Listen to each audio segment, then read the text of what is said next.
We all remember that project we were given in primary school, to write about a person in history who we admire. In every field, men dominated. Science, art, literature, politics, philosophy, economics, and engineering, all men.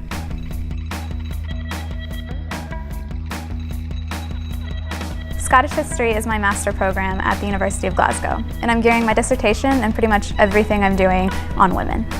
My time period is the 19th century, and I'm looking at the Highlands. There is source material available from women landowners and wives of landowners who lived in what we might call today stately homes.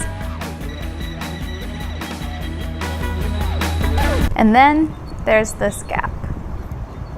Right now, the women we do remember, we remember because they did something really bad or something really good. There's not a lot of room in history for the everyday woman. Women in Scottish history are often absent from our course bibliographies. It can be difficult to find books written by women or about women detailing women's lives during that time. That's the change I want to make, to finally give women their places in history, to share their experiences, their achievements, and their names. Anne Grant, poet and author.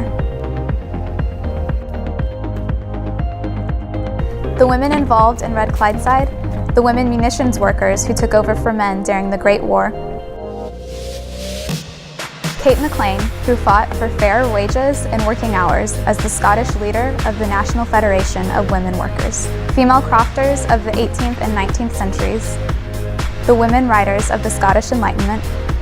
Lucy Agnes Carter, the first woman and only second person to receive a PhD from the University of Glasgow. Feminism has made us aware of the importance of recognizing women's achievements. Female talent, determination, innovation, and creativity should not be overshadowed. But it doesn't stop with promoting women today. We also have to do justice to women in the past. The problem is a lack of resources. You have to completely change people's mindsets going into history. You have to believe there's always something that can provide further insight. You have to see those gaps and want to fill them.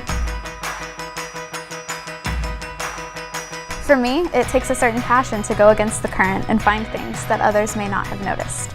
I always joke that I've trained my eye to catch on female pronouns, but when I'm going through sources and I find something that even remotely indicates a woman, I have to go back and scour it. I have to dig for it, and I will continue to dig for it, because it's time that women were given their place.